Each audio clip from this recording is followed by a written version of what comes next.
तो आइए बच्चों बात करते हैं त्रिभुजों की समरूपता की, यानी कि सिमिलरिटी ऑफ ट्रायंगल। तो बच्चों हमने कहा दो त्रिभुज समरूप कहलाएंगे, ध्यान सुनो एक बार समझ लो। दो त्रिभुज समरूप कहलाएंगे यदि नंबर एक, उनके सम्मुख कोण समान हो। बच्चे क्या हो? उनके सम्मुख कोण समान हो। दूसरा है उनकी संगत भुजाओं का अनुपात समान हो। यानी कि अगर त्रिभुज बच्चे एक ABC त्रिभुज है, एक PQR त्रिभुज है, तो ये समरूप कहलाएंगे कब? जब बच्चे एंगल A बराबर हो एंगल P के, एंगल B बराबर हो एंगल Q के, और एंगल C बराबर हो एंगल R के। ये संगत कोण है ना, संगत कोण। बात नहीं करो जी, पढ़ने या बात करना। एंगल A बराबर एंगल P के, एंगल B बराबर एंगल Q के, एंगल C बराबर एंगल R। मतलब ये संगत कोण समान होने चाहिए। और देखो इसके साथ AB का अनुपात PQ के साथ जो आए, वही BC का अनुपात QR के साथ आए, वही अनुपात AC के बच्चे PR के साथ आए। अगर इनके संगत भुजाओं का अनुपात समान हो और इनके संगत कोण समान हो बच्चे, तब त्रिभुज ABC समरूप कहलाएगा त्रिभुज PQR के। और समरूपता का निशान बच्चे ये होता है। ठीक है ना, इतनी बात हमने कर ली है। तो आइए बढ़ते हैं आगे। अब बात करते हैं बच्चों, मिटा लें इसको, नोट कर लिए सारी बात। अब देखो आगे बढ़ते हैं।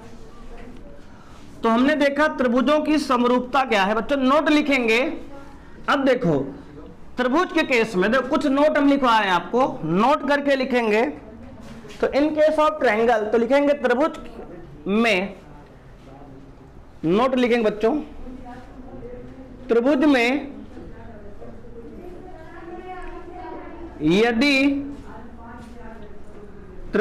यदि बच्चों देखो, अगर त्रिभुज में इनमें से देखो पहली और दूसरी कंडीशन में से कोई भी एक कंडीशन फुलफिल हो गई, मतलब पूरी हो गई, तो त्रिभुज समरूप कहलाएगा।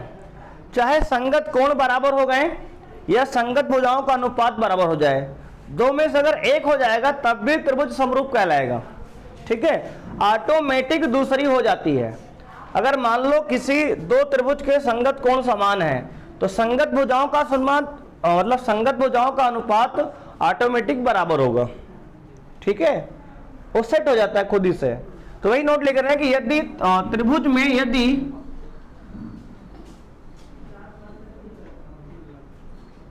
में यदि एक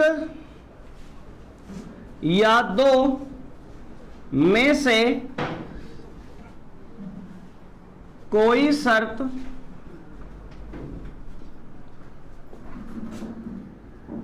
सत्य है,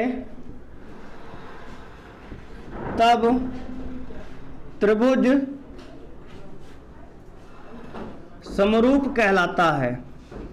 समरूप कहलाता है। और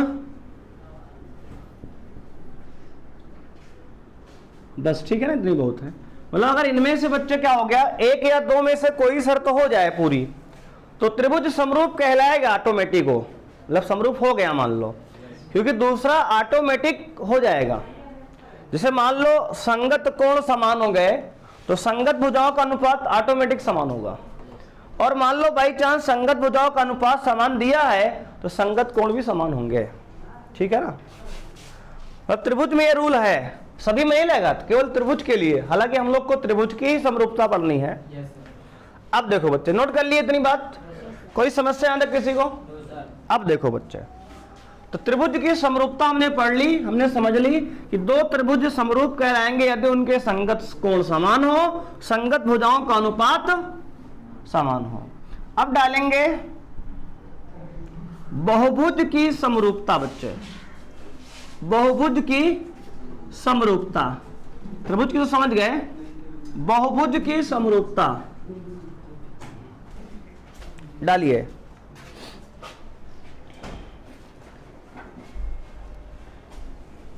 बहुभुज बच्चे क्या डालेंगे? बहुभुज की समरूपता। बहुभुज की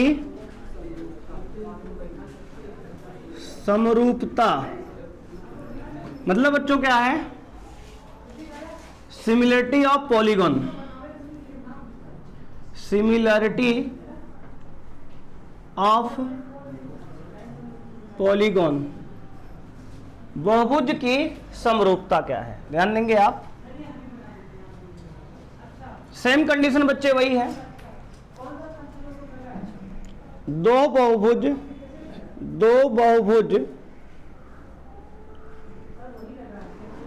समरूप कहलाएंगे यदि बच्चे नंबर 1 उनमें भुजाओं की संख्या समान है, उनमें भुजाओं की संख्या समान है बच्चे, ठीक है। दो बहुभुज बच्चे समरूप कहलाएंगे, नंबर 1 कंडीशन, यदि उनकी भुजाओं की संख्या समान है। मतलब अगर एक में 4 भुजा है, दूसरे में 4 भुजा होनी चाहिए, तभी ऐसा होगा। दूसरी कंडीशन है उनके संगत कोण समान हो, ये तो सेम है। अच्छा, एक कंडीशन यहां बड़ी है, बस पहली वाली, त्रिभुज में तीन भुजा होती है, बहुभुज के लिए उसने कहा एक कंडीशन जुड़ गई और कि उनकी भुजाओं की संख्या समान हो और दोनों सेम है। दूसरा, उनके संगत कोण समान हो, सही है। उनकी संगत भुजाओं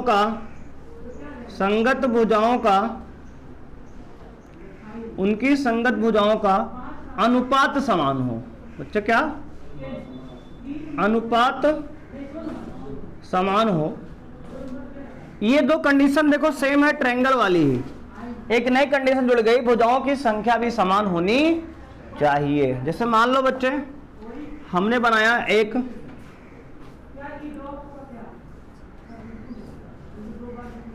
कैसा फिगर है बच्चे, ये षष्ठभुज है, सबको समझ में आ रहा, क्या है ये, षष्ठभुज है,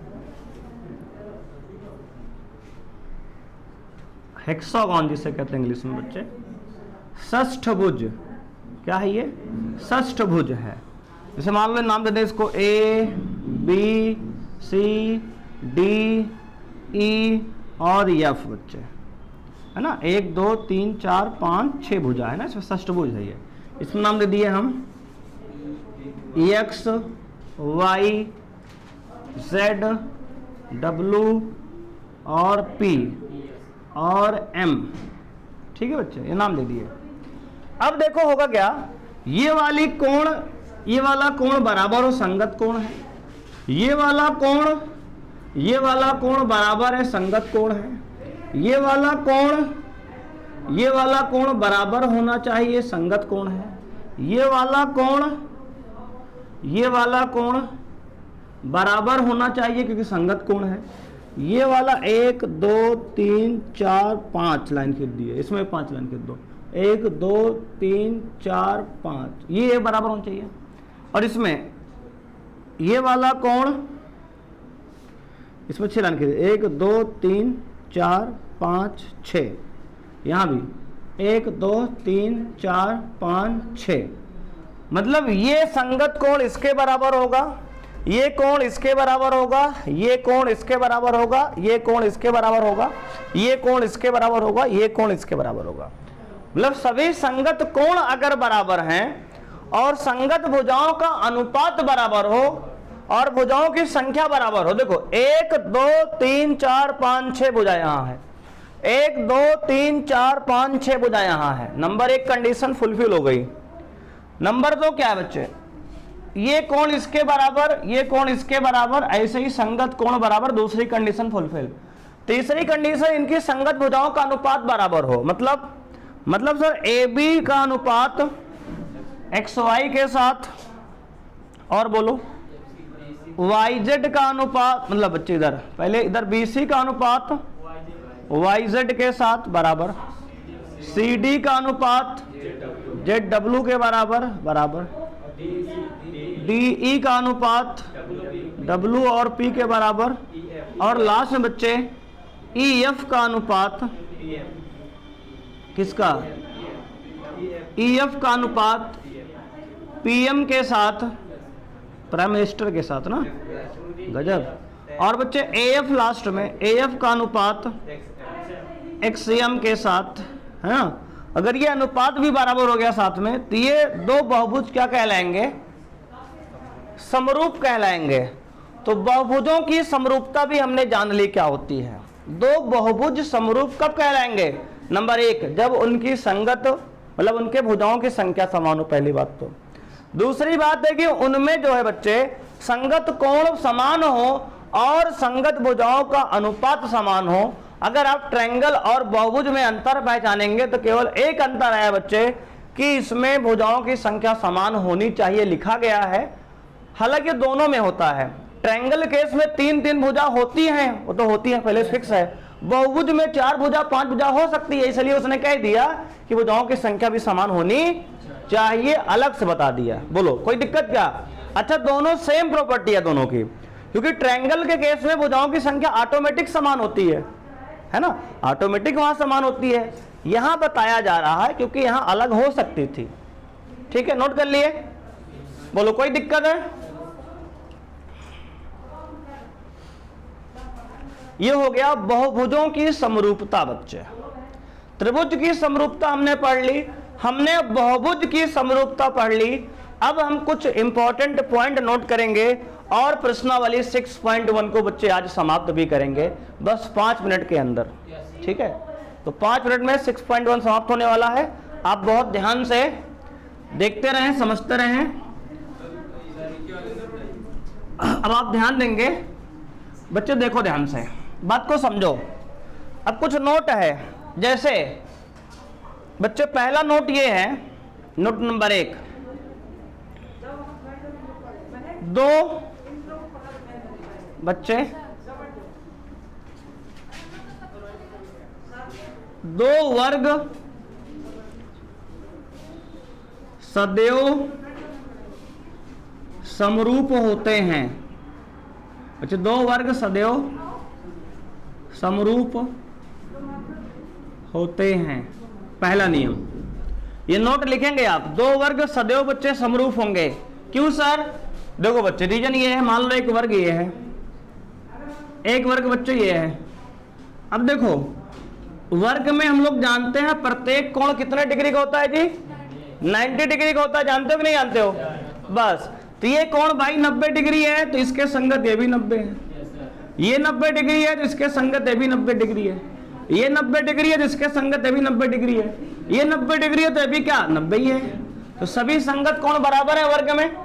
बच्चे मान लो इसमें कह दिए कि इसकी भुजा क्या है, 1 है, 1 है, 1 है, 1 है, इसकी भुजा 1 कर दिए। मान ले इसकी भुजा 5, 5, 5 है बच्चे, तो इनका जब अनुपात निकालेंगे तो 1/5, 1/5, 1/5, 1/5 सब बराबर ही तो आ रहा है यार। भुजाओं का अनुपात भाई ऑटोमेटिक बराबर है। अगर ये 1 है तो 5 है तो 1/5, 1/5, 1/5। अगर ये 2, 4 तो 1/2, 1/2, 1/2 हो जाएगा सब कट पिट के। बोलो हाँ या ना। इसका मतलब 2 वर्ग सदैव समरूप होते हैं। बात समझ में आई? अगला बच्चे दूसरी प्रॉपर्टी लिखेंगे, 2 आयत सदैव समरूप होते हैं, समरूप होते हैं। 2 आयत सदैव समरूप होते हैं बच्चे। कैसे होते हैं सर? देखो एक आयत ये बनाए, मान लिए इसकी भुजा बच्चे क्या है 2 है लंबाई और चौड़ाई मान लो 1 है इसकी। अच्छा बच्चे, आयत में प्रत्येक एंगल 90 डिग्री होता है, यहाँ भी ना आयत में भी प्रत्येक एंगल क्या होता है 90-90 होता है बच्चे। अब देखो ये बनाया आयत, इसमें भुजा 4, लंबाई 4 के चौड़ाई 2 कर दी है। अब देखो ये इसका डबल है और ये इसका डबल है, तो अनुपात तो बराबर ही आएगा ना। तो देखो ये ठीक है, कोई दिक्कत है? बोलो कोई समस्या है? तो 2 आयत समरूप होते हैं, ठीक है ना। 2 आयत क्या होंगे बच्चे? समरूप। कैसे होंगे? तो कहोगे ये 2 भुजाएं समरूप, इनका अनुपात देखो 2/4 कितना आएगा और 1/2 का अनुपात, दोनों का अनुपात बराबर तो है। अरे काट के देखो 1/2। और संगत भुजाएं भी क्या है, मतलब संगत कोण भी क्या है बच्चे, समान है, तो ये भी क्या होगा, समरूप होगा। ठीक, कोई दिक्कत है यहां तक। अब देखो अगला, अच्छा ये सब सवाल हैं आपके, सवाल हैं कहाँ के, एक्सरसाइज 6.1 पे इस तरह सवाल आपको दिए गए हैं, ध्यान से देखना। अगला है तीसरा, लिखो बच्चे, दो समबाहु त्रिभुज, दो समबाहु त्रिभुज सदैव समरूप होते हैं। दो समबाहु त्रिभुज सदैव समरूप होते हैं। समबाहु त्रिभुज बच्चे तीनों भुजा बराबर होगी तो तीनों कोण भी बराबर होगा। समबाहु त्रिभुज के तीनों कोण कितने कितने होते हैं, 60-60 बच्चे होते हैं ना। तो देखो ये देखो, ये अगर समबाहु त्रिभुज है, अगर ये देखो भुजा कुछ भी हो, मान लो इसकी भुजा 3-3-3 है, इसकी भुजा बच्चे क्या है 5-5-5 ले लिए, तो इनका अनुपात तो समान आएगा ही आएगा। दूसरी बात, इनके एंगल भी कितने कितने होंगे, 60 डिग्री के तीनों होंगे, 60-60-60 यहाँ भी होंगे और 60-60-60 यहाँ भी होंगे। तो समरूप त्रिभुज के कोण बच्चे सब समान होते हैं, 60-60 होंगे। और भुजाएं बच्चे देखो, अगर ये 3-3-3 है तो 5-5-5 है, तो अनुपात 3/5 3/5 3/5 है ना, 3/5 का अनुपात है। तो समरूप हो गए कि नहीं हो गए, हो गए सर। अगला देखो बच्चे, चौथा लिखेंगे बच्चे, दो वृत्त सदैव समरूप होते हैं, सदैव समरूप होते हैं। दो वृत्त सदैव क्या होते हैं, समरूप बच्चे। क्योंकि देखो एक वृत्त ये बड़ा बना लो आप, एक वृत्त छोटा बना लो, तो इसमें आप क्या देखो, नंबर ऑफ साइड तो इसमें बच्चे हैं ना, भुजाओं की संख्या, भुजाओं की संख्या आप चेक कर पाओ क्या। एंगल यहां देखो, एंगल भी यहां चेक कर पाओगे आप। अगर एंगल चेक करने की कोशिश करोगे तो आप तो एक वृत्त पर 360 बनता है संपूर्ण कोण, यहां भी 360 बन रहा है, बराबर है भाई। यहां इसकी जो रेडियस आएगी, मान लो इसकी रेडियस है 2 सेंटीमीटर, इसकी रेडियस मान लो 1 सेंटीमीटर है भाई। तो हमेशा दो वृत्त जो है सदैव समरूप होते हैं। बात समझ में आई, क्लियर है, नोट कर लिए। बोलो कोई समस्या किसी को यहां तक है? सर उसको 2/1 भी लिख सकते हैं कि 1/1। अरे उसका इसका अनुपात लोगे 2/1 हो जाएगा यार, पहले उधर से लो अनुपात फिर ना भाई। इसका इसका अनुपात लेंगे तो 1/2 होगा, उसका इसका अनुपात लेंगे तो 2/1 होगा। बोलो बात समझ में आई कि नहीं आई? जिसको पहले लोगे उसका ऊपर लिखोगे, जिसको बाद में लोगे उसका अनुपात नीचे लिखोगे। हाँ, उसको पहले इसको बाद लिख सकते हो, बिल्कुल लिख सकते हो, कोई दिक्कत नहीं। कुल मिला के अनुपात बराबर होना चाहिए बस, कौन पहले कौन बाद में इससे फर्क नहीं पड़ता। कुल मिला के अनुपात बराबर हो। अब बोलो बच्चे, अब एक आपने नोट कर लिया इसको, अब सबसे पहले आप क्या करोगे, एक बुक दो हमें, तो आपको हम 6.1 के सारे सवाल समझा दें। बुक लिए हो जी? लो बच्चे, इसमें पहला सवाल दे रहा है, सभी वृत्त बच्चे क्या होते हैं, अभी बताया आज अभी तुरंत। 6.1 बच्चे प्रश्नावली, सभी वृत्त क्या होते हैं बच्चे? बहुत सही। पहला समरूप होते हैं, वृत्त क्या होते हैं? समरूप होते हैं। इसमें सर्वांग सम दिया है, सर्वांग सम या समरूप, तो समरूप बोलोगे, ठीक है ना। अगला देखो, सभी वर्ग बच्चे, समरूप की सर्वांग सम, तो समरूप होते हैं। तीसरा दे रहा है, सभी त्रिभुज समरूप होते हैं, कौन से? समबाहु, सभी समबाहु त्रिभुज समरूप होते हैं। चौथे में क्या भरोगे बच्चे? कर भुजाओं की संख्या समान, भुजाओं की समान संख्या वाले दो बहुभुज समरूप होते हैं यदि उनके संगत कोण समान हो, पहला। दूसरा, संगत भुजाएं क्या हो? समानुपाती हो। बहुत सही, उसमें बगल में दिया है बच्चे, केवल भरना है बस ऑर्डर से। भुजाओं की संख्या समानुपाती, बच्चे भुजाओं जो भुजाएं हैं समानुपाती होनी चाहिए और कोण क्या हो? समान होने चाहिए बच्चे। क्या होने चाहिए? समान, तो कोण की जगह क्या लिखोगे? समान। इसमें दिया है समान भरना है ना, समान यानी बराबर होने चाहिए। हो गया। अब देखो कह रहा है दूसरे का पहला, बच्चे दूसरे के पहले में कह रहा है समरूप आकृतियां, समरूप आकृतियां के दो एग्जाम्पल लिखो। तो बच्चे दो एग्जाम्पल क्या होंगे? जैसे दो वर्ग लिख दो बच्चे, क्या लिख दो? दो वर्ग लिख दो, समरूप होते हैं ये, है ना? ठीक है बच्चे। दूसरा क्या लिखोगे? दो वृत्त, वृत्त लिख दो, एक छोटा एक बड़ा, ये भी समरूप है। कह रहा समरूप दो आकृतियां लिख लिए, तो वर्ग दोनों समरूप होते हैं, वृत्त दोनों समरूप होते हैं। कह रहा दो आकृतियां जो समरूप नहीं है, ऐसा एग्जाम्पल लिखो बच्चे। तो क्या होगा बताओ? जो समरूप नहीं है, जैसे एक लिख दिए वर्ग, एक लिख दिए आयत लिख दिए बच्चे, समरूप होंगे क्या? नहीं होंगे। दूसरा अगला एग्जाम्पल, जैसे लिख दिए एक तो लिख दिए बच्चे हम मान लो पेंटागन, पंचभुज लिख दिए, और एक वृत्त लिख दिए, क्या है ये? समरूप थोड़ी है ये? बोलो, अलग लिख दिया ना, बस हो गया एग्जाम्पल। और कुछ करना है क्या?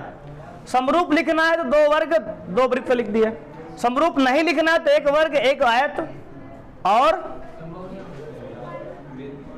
अरे समरूप लिखोगे तो समरूप हो जाएगा ना यार, अगर दो समबाहु त्रिभुज लिखोगे तो समरूप हो जाएगा, नहीं हो ऐसा एग्जाम्पल लिखो कि समरूप क्या हो। समझ में आ गया ना?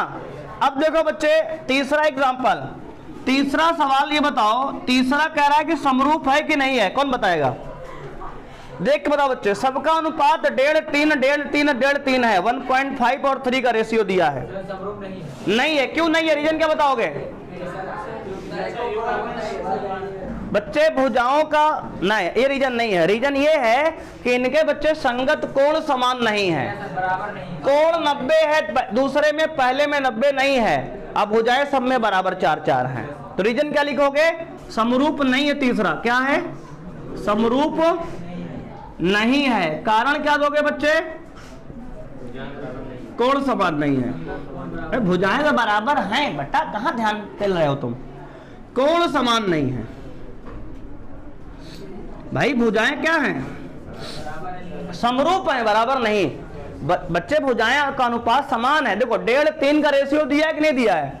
एक का 1.5 तो दूसरे का 3 दिया है, तो काटोगे तो 1/2 सबका रेशियो आएगा नहीं आएगा? आएगा। लेकिन एंगल भी तो समान होने चाहिए, ऐसा कहा गया ना। देखो एक में एंगल 90 से कम है, एक में एंगल 90 ज्यादा है, 90 है, मतलब कहां बराबर है भाई? बात समझ में आई कि नहीं आई? तो ये आपका एक्सरसाइज कौन था? 6 पॉइंट और समाप्त हो गया। कल आगे हम लोग बात करेंगे 6.2 थेल्स प्रमेय की। ठीक है, आज के लिए बच्चे इतना ही, मिलते हैं नेक्स्ट क्लास में। यदि आपने वीडियो को बच्चे लाइक नहीं किया, लाइक कर दीजिए, और बच्चे अगर चैनल पे पहली बार हैं सब्सक्राइब कर लीजिए, बेल आइकन भी प्रेस कर लीजिए। मिलते बच्चों कल। थैंक यू, बाय बच्चों।